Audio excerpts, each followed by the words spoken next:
note, uh, as a woman in engineering, uh, did you find it easy to have a career because it's not a field uh, usually chosen by women traditionally. In other words, there are many more male engineers than female engineers. Was that an issue as you were pursuing a career?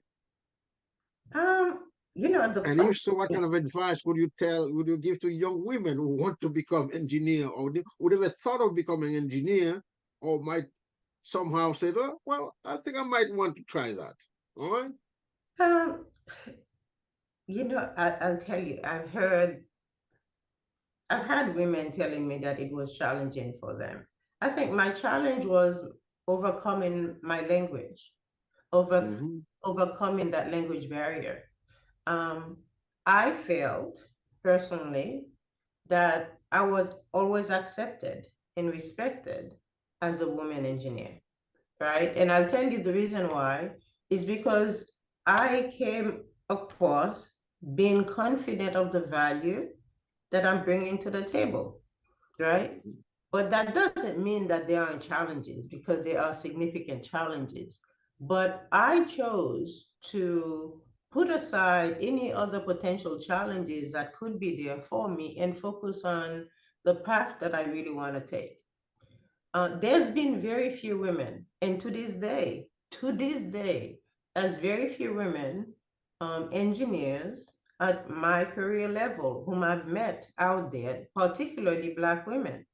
And actually, I don't think I've met another Haitian woman recently in, in my career, really doing what I do.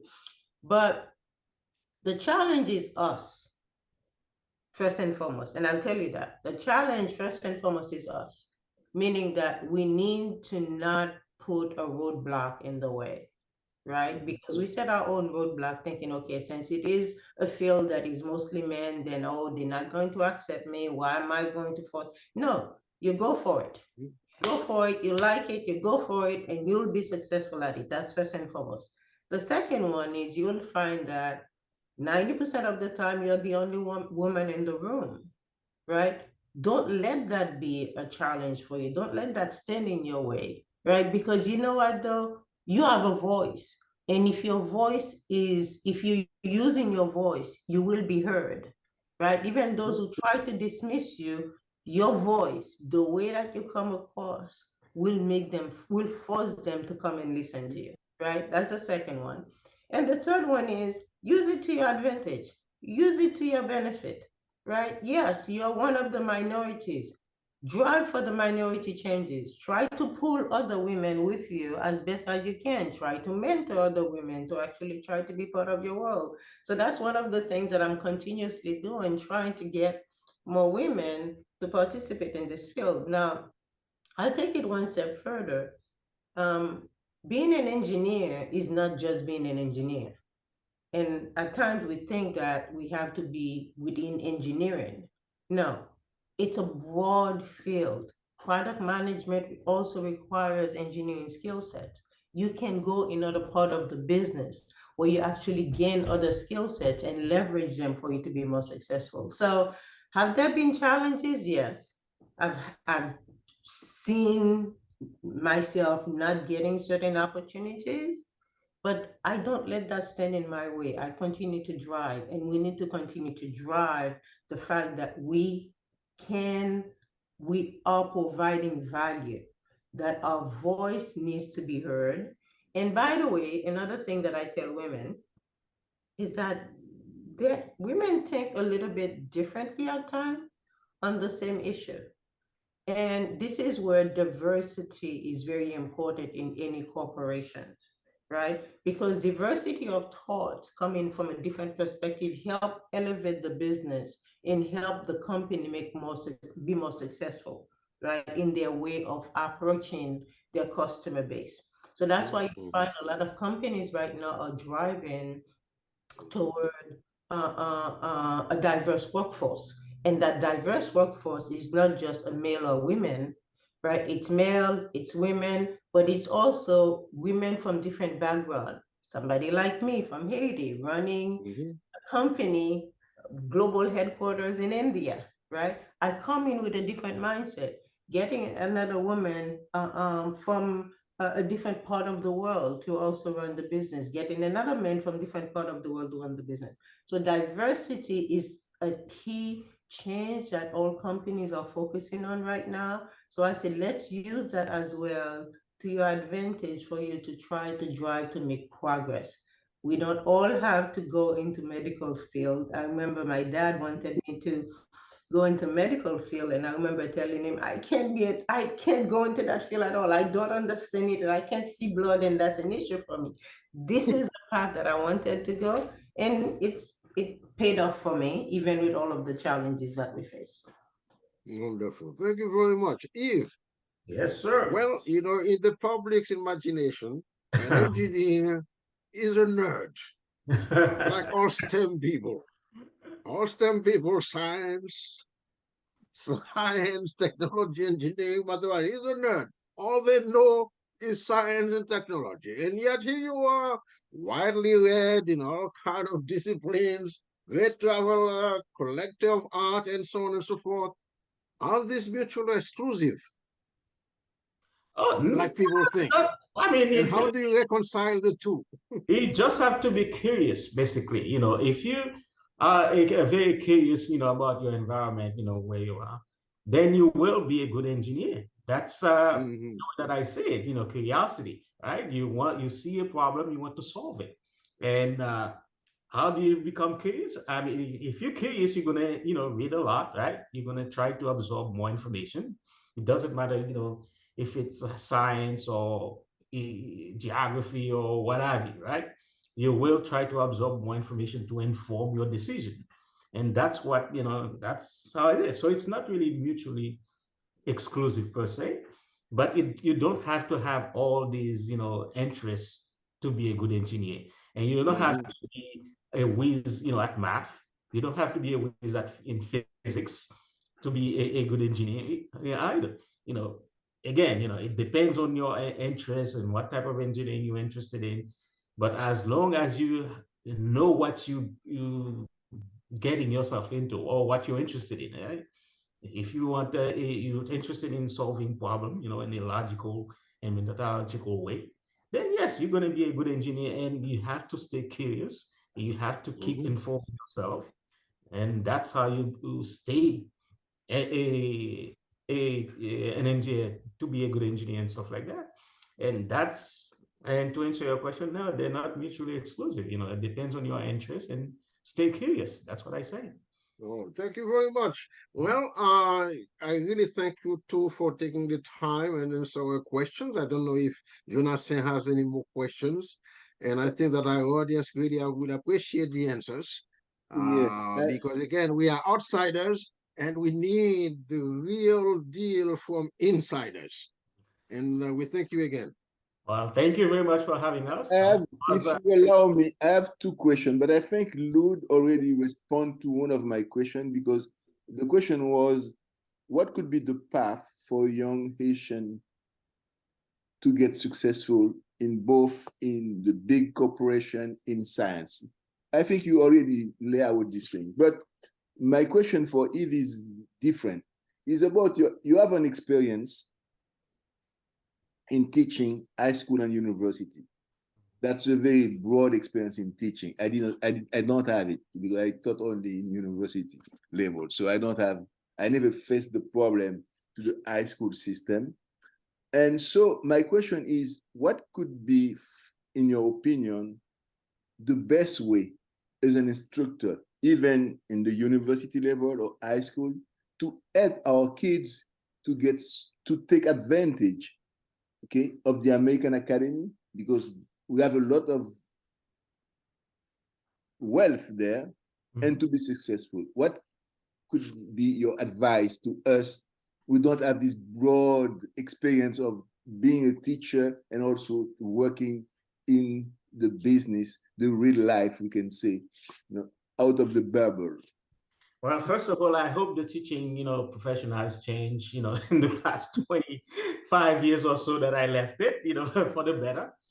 And of course, the first thing is they have to graduate, high school. That's for sure. You know, go to the requirement, and stay in school. That's basic, of course.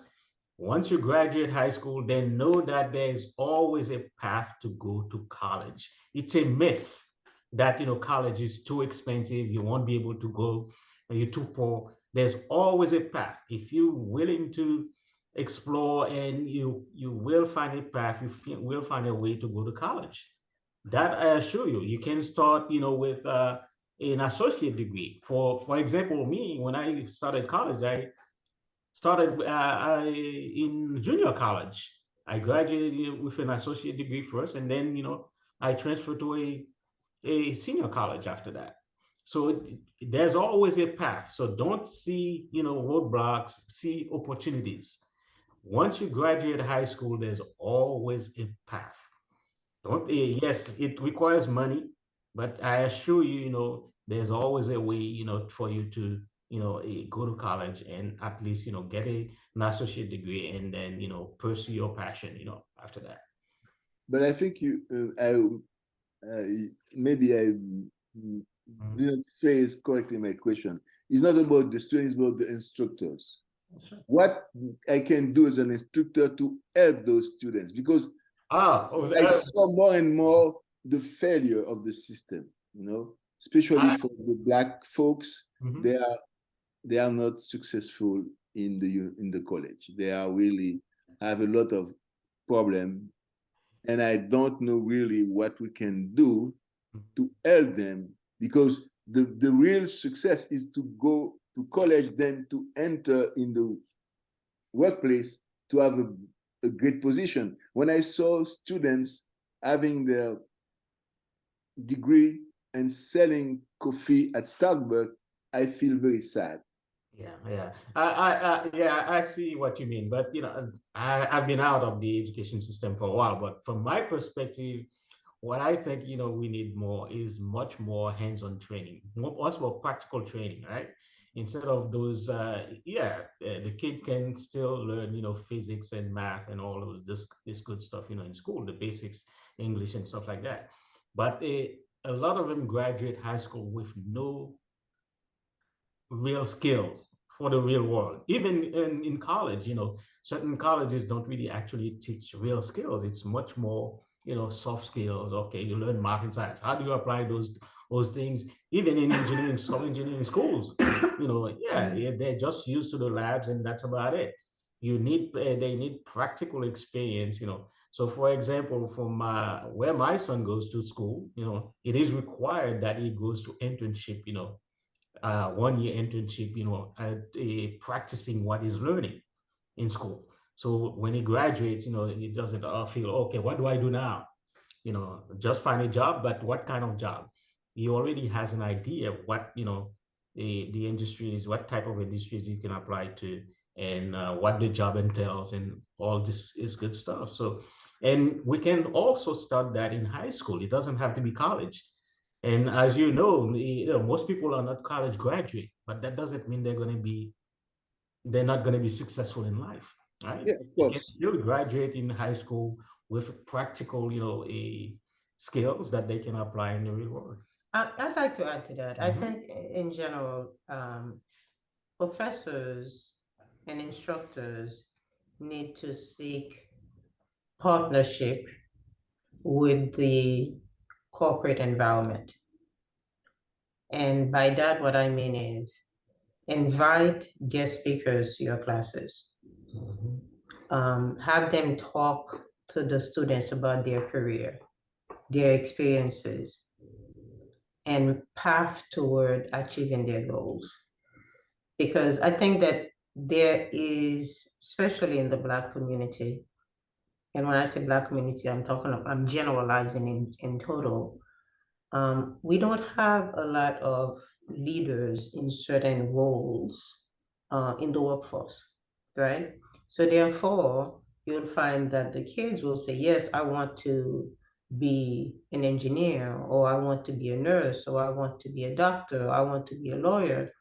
But along the way, they drop out not because they don't want to reach that goal, but because they don't have somebody else who continues to coach them, to mentor them, to guide them, right? And they're not seeing it. They don't have that experience. They don't have that interaction with anybody out there in the real workforce who is doing that job. So I'd say it's very important for instructors to engage the larger community that you're in. Invite guest speakers to your classroom. That is definitely a great thing to do on a regular basis, regardless of the career.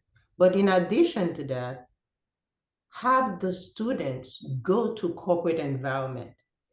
Have the students shadow leaders, right? Or professionals in their own career, even if they're not getting paid for it. Shadowing somebody for a day, for a week, does make a big difference because now it tells you what the person does, right? So that's the second. And I would say probably the third thing is, and Yves mentioned it, encourage summer internship. Encourage internship. Every year, I would say 80% of the business corporations out there, if not all of them, are hiring summer interns to come in and work for them. Some cases they pay very well. Other cases you're getting minimum wage, but it doesn't really matter. You are learning something at every single one of those jobs. So yes, go to the job fairs, go to the career center at school and apply for the summer internship, or also invite the counselors from the schools to your classroom, because the counselors are sitting in their room, they're not showing up in the class. So the students have to continuously seek them. You need to engage them to come to your class as well to really do that. So I'm putting some of the challenges back at the professors to more or less say, drive those collaborations within your space to create more successful students. Now, my view is you're never going to have 100% success. And if you do, then congratulations, right? But if you can get 30 to 50% of your students to be in a much better state than they were before, much, much better state than they were before, to me, that is success. Yeah, and I think a lot of things that Lou just say also can apply to professors and teachers, right? They tend to be too isolated behind the desk.